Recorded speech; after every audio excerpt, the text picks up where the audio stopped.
আজকের রবিবারের বৈঠকে বিশেষ নিবেদন সুকুমার রায়ের লেখা মজাদার একটি গল্প পেটুক।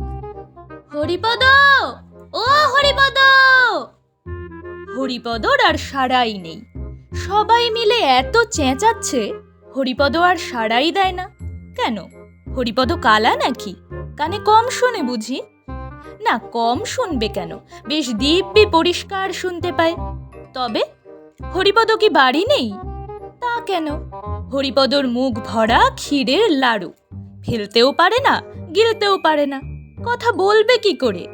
আবার ডাক শুনে ছুটে আসতেও পারে না, তাহলে যে ধরা পড়ে যাবে।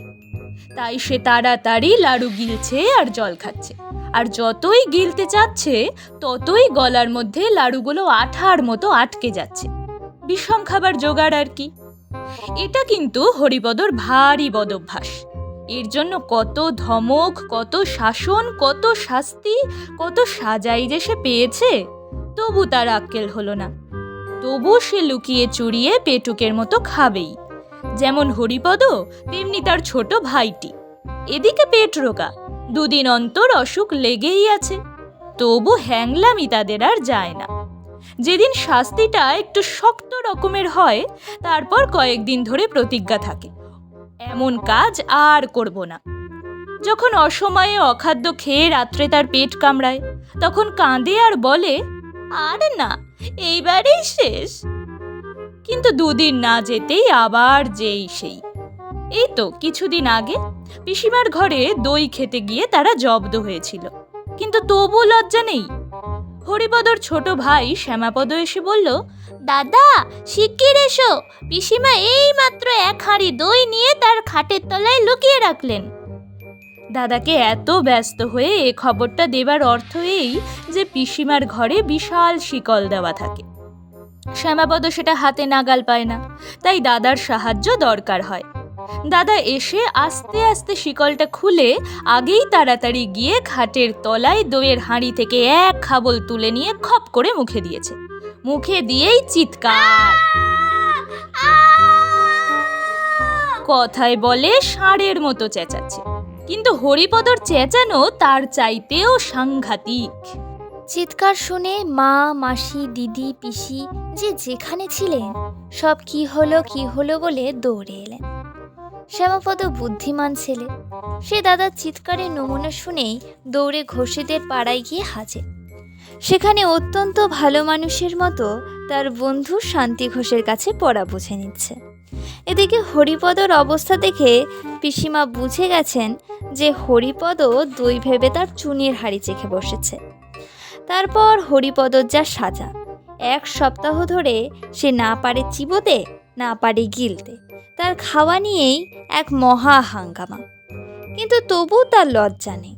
আজ আবার লুকিয়ে কোথায় লাড়ু খেতে গিয়েছে। ওদিকে মামা তো ডেকে সারা। খানিক বাদে মুখ ধুয়ে মুছে হরিপদ ভালো মানুষের মতো এসে হাজির। হরিপদর বড় মামা বললেন, কি রে, এতক্ষণ কোথায় ছিলি? হরিপদ বলল, এই তো উপরে ছিলাম। তবে আমরা এত চেঁচাচ্ছিলাম, তুই জবাব দিচ্ছিলি না যে? হরিপদ মাথা চুলকাতে চুলকাতে বলল, আগে জল খাচ্ছিলাম কি না। শুধু জল না, কিছু স্থলও ছিল? হরিপদ শুনে হাসতে লাগলো, যেন তার সঙ্গে ভারী একটা রসিকতা করা হয়েছে। এর মধ্যে তার মেজ মামা মুখখানা গম্ভীর করে এসে হাজির। তিনি ভিতর থেকে খবর এনেছেন যে হরিপদ একটু আগেই ভাড়ার ঘরে ঢুকেছিল, আর তারপর থেকেই 10-12খানা ক্ষীরের লাড়ু কম পড়েছে। তিনি এসেই হরিপদর বড় মামার সঙ্গে খানিকক্ষণ ইংরেজিতে ফিসফিস কি যেন বলা বলি করলেন। তারপর গম্ভীরভাবে বললেন, বাড়িতে ইঁদুরের যে রকম উৎপাত, ইঁদুর মারবার একটা কিছু বন্দোবস্ত না করলে আর চলছে না। চারিদিকে যে রকম প্লেগ আর ব্যারাম, এই পাড়া শুদ্ধ ইঁদুর না মারলে আর রক্ষা নেই। বড় মামা বললেন, হ্যাঁ, তার ব্যবস্থা করা হয়েছে।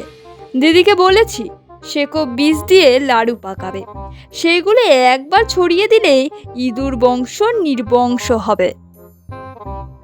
হরিপদ জিজ্ঞেস করলো, লাড়ু কবে পাকানো হবে? বড় মামা বললেন, সে এতক্ষণে হয়ে গেছে, সকালেই টেপিকে দেখছিলাম এক থাল ক্ষীর নিয়ে দিদির সঙ্গে লাড়ু পাকাতে বসেছে। হরিপদর মুখখানা আমশির মতো শুকিয়ে এলো। সে খানিকটা ঢোক গিলে বলল, সেকো বিষ খেলে কি হয় বড় মামা? হবে আবার কি, ইঁদুরগুলো মারা পড়ে, এই হয়। আর যদি মানুষে এই লাড়ু খেয়ে ফেলে? তা একটু আধটু যদি খেয়ে ফেলে তো নাও মরতে পারে, গলা জ্বলবে, মাথা ঘুরবে, বমি হবে, হয়তো হাত পা খিঁচবে। আর যদি একেবারে 11টা লাড়ু খেয়ে ফেলে? বলে হরিপদ ভ্যাঁ করে কেঁদে ফেলল। তখন বড় মামা হাসি চেপে অত্যন্ত গম্ভীর হয়ে বললেন, বলিস কি রে, তুই খেয়েছিস নাকি? হরিপদ কাঁদতে কাঁদতে বলল, বড় মামা, তার মধ্যে 5টা খুব বড় ছিল। তুমি শিগগির ডাক্তার ডাকো বড় মামা, আমার কিরকম গা ঝিমঝিম আর বমি বমি করছে।